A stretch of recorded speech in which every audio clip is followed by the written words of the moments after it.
Hi everybody, Mrs. Pesic here. And Miss Bella here. And we're looking at section 1.4, curve fitting with linear models. The objectives in this section are to fit a scatter plot data using linear models with and without technology, and to use linear models to make predictions.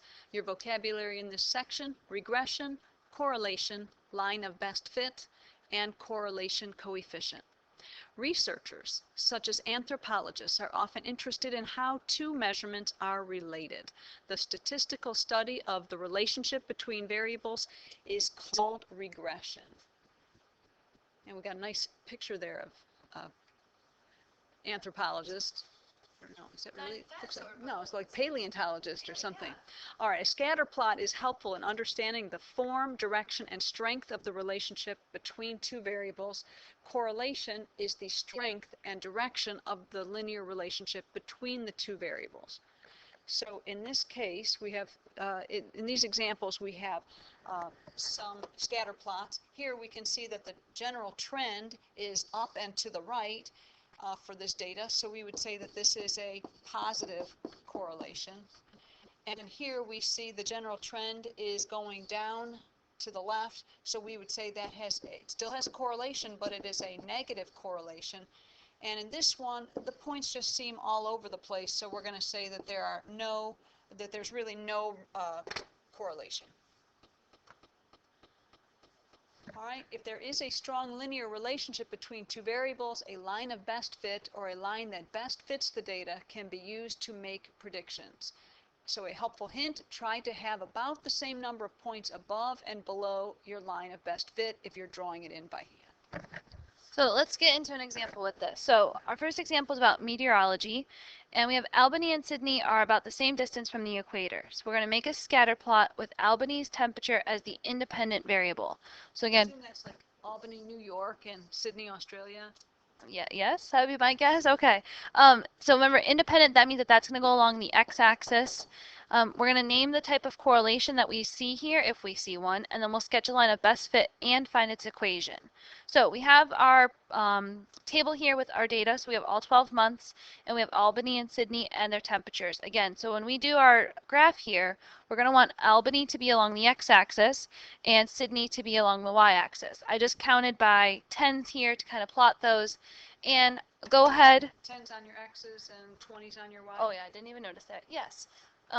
So again, there's all 12 points that we want to point or plot on here, just to save us some time. I don't think we really need to go see through us plotting each of those, but there are the 12 points that show up and where they would be.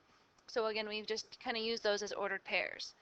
Now we want to decide what would be the correlation here. So is there a trend that is happening? Well, I would say this looks like it is kind of heading down as I travel towards the right. So that would be a negative correlation. So again, notice that the data set is negatively correlated as the temperature rises in Albany. So again, as this gets higher, we're going to see in this case that the temperature in Sydney is falling. Northern hemisphere versus southern hemisphere. There we go, winter versus summer. Now, we want to sketch a line of best fit. I already kind of drew one in there. Remember, you want to have about the same number of points above the line as you do below the line. And we're actually going to go through and find an equation that would best fit that as well. So we're going to take a look at drawing a line. I'm just going to bring this down just again, we don't have to scroll back up. So there's a little bit more exact line drawn in. And let's find the equation of that line, because we know something about 12 months, but we want something we can use to predict temperatures in other times. So we need an equation that we can use. Just so that we're all on the same page for this one, I'm going to pick 2 points that my line crosses through. And in this case, I chose the points 35, 64.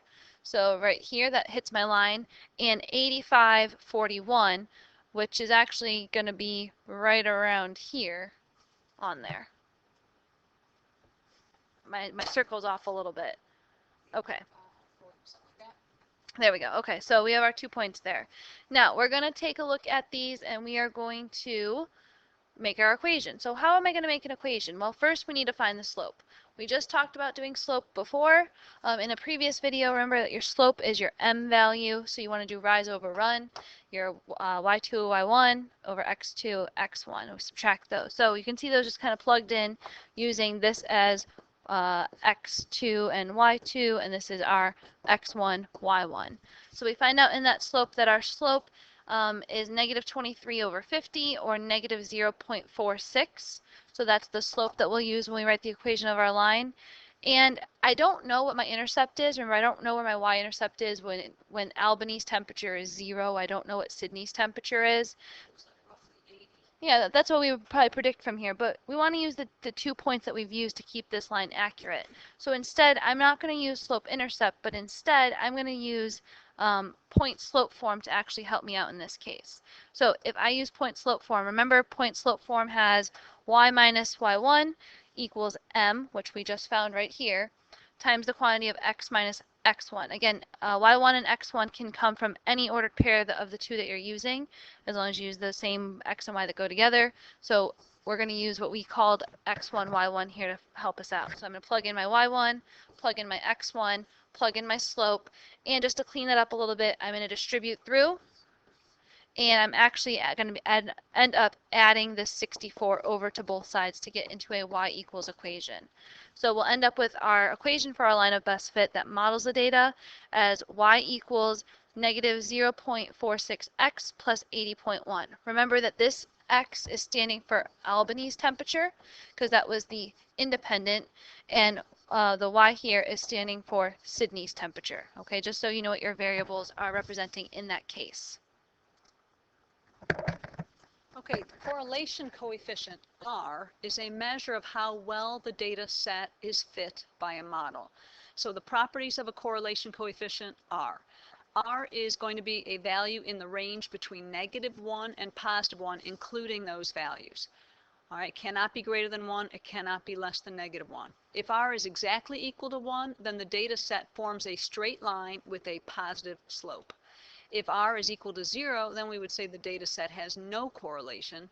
And if R is equal to exactly -1, then the data set forms a straight line with negative slope. But your R value can be anywhere between -1 and +1. In this first example right here, we have the R value being approximately -0.95. Since that's pretty close to -1, that means that these data points are fitting pretty snugly on a line, pretty close in. This data in this next picture looks like it's generally kind of going in this direction, but the points are not very close to the line, so our R value is not very close to -1. But since it looks like a negative slope overall, that's why our R value is negative, but again, not very close to -1. This one, really, we can't tell if that's going up, going down, nothing, so that's got no correlation, so we say that the R is pretty close to 0. In this next picture, we see that the general trend is going up and to the right, but the data points are not very close into the line, so the R value is not very close to a +1, but it's about 0.6. And lastly, this data is looking a little bit better, a little bit closer to the line, so our R value is pretty close to 1. So you can use a graphing calculator to perform a linear regression and find the correlation coefficient R. We're going to take a look at that in the next example. We will only be using technology to find the R. We're not going to find the R value by hand. Okay, our next example about anthropology. We have anthropologists can use the femur or thigh bone to estimate the height of a human being.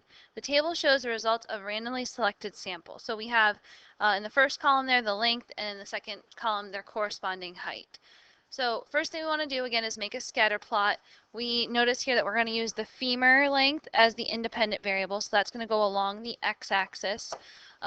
Again, scale used here, it looks like along the x-axis we're counting by 15s with a break in the graph to start. Well, we're about by 2.5 once we have a little break there. And again, we have a break here, and then we're going to be counting by 10s on the y-axis. So again, we need to take a look at that. We need to plot those. I'm going to go ahead and plot those on there, and I'm going to draw on the line that I think looks best fit going through those. We're actually going to look at this on a calculator to kind of help us. So this is just a little background information. Now, we want to know what is the correlation coefficient R, and what's the equation of the line best fit. And we'll use that to help us interpret what's happening in the problem. The only way to find R is to use our calculators, so we need to get our Inspires out. And from our home page, we're going to make a new document, and we're going to choose Lists and Spreadsheets. Now, we're going to enter the data from the table, that we saw right here into our calculator. And kind of just like we see it, we're going to type in length and then all of the values and then height and all of those values. So I'm just going to do the very beginning part of this for you, and then I'm going to kind of jump ahead to where I already have this filled out. But so length and height go there. You want to skip this this second line here with the equal sign. That would be if you had a formula to fill in, kind of like an Excel document. And then we would just start typing them in. So I would type in, 36, enter, 32, enter, and so on. So go ahead and pause your calculator while you do that. Just arrow over, get them both in there, and it should look something like this. And remember, there's eight data items to enter for each of them. Yeah, so scroll down, you can see I have them all in there. Now, here's what we're going to do to actually find this information. So once I have everything entered, and you do not want it to still be like a blinking cursor, that won't work, so you have to enter that last data point. We're going to hit Control Doc, which it says plus page in blue there, and we're going to go ahead and just add a calculator page for right now. I want to calculate that correlation coefficient, so I'm going to hit Menu, Statistics, and we're going to go to Stat Calculations. Now, it gives us lots of options on what I want. We're looking for a linear regression, so I'm looking between choice 3 and 4. I'm going to choose choice 3 because that's MX plus B format. That's our slope-intercept form that we're more accustomed to using. So I'll choose option 3, and it's going to ask me some questions. It needs to know, what are you using as your X or your independent? Well, we named that length. So I'll choose that for my drop down. And again, you might not have as many options here. I have some other problems open on my calculator already. For your Y list, I'm going to have height. So I'll enter that. It's going to just tell me it's saving it to an equation. Mine says F2, yours might say F1. That doesn't matter. That's all you really need to enter. So once those two are in, hit OK, and a lot of data is going to pop up. So a couple things of significance here. We know we are making a linear equation, and we asked it to put it in the form of mx plus b. So that means we're going to have y equals mx plus b here. It tells you your m, which is this value here. So we know that starting off, we'll have y equals 2.9x plus my b value, again, just the next line down, plus 54.0. I'll just round them to the tenths there. Now, it also asked us in this problem to find that correlation coefficient, which we said was called lowercase r. So we see in this case that our correlation coefficient is 0.98598. Well, that's pretty close to positive 1. So that would have a pretty strong positive correlation. Again, just kind of summarizing what we had there. That's kind of walked us through it, which we already did. And here's just the information that we had. So we had, again, the m, the b. On this one, I rounded it just to the hundredths place, just to give us a little more accuracy. And that l there, yeah, just a little lowercase l.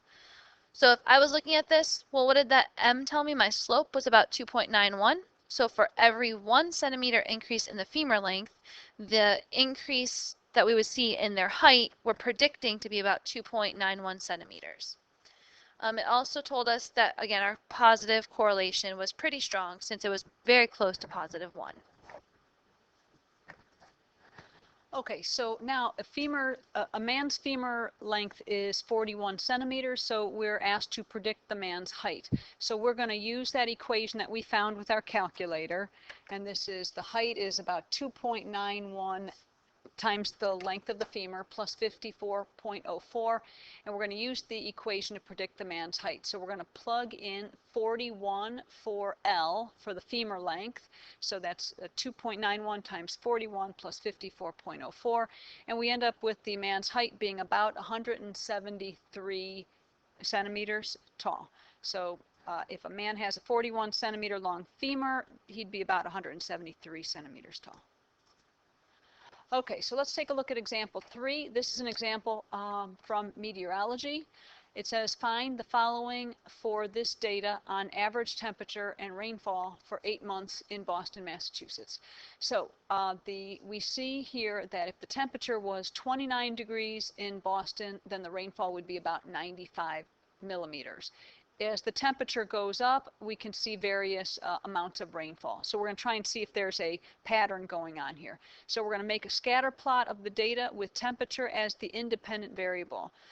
So there we go. So the temperature here, again, we have a little break in the graph here, and then we're going up by 5s, it looks like. And then on our y-axis, we again have a little break in the graph, and then we're kind of going up by 5s also. Okay, so we plotted this scatter plot It looks like there is a general trend. It looks like it's kind of a negative correlation, something like that.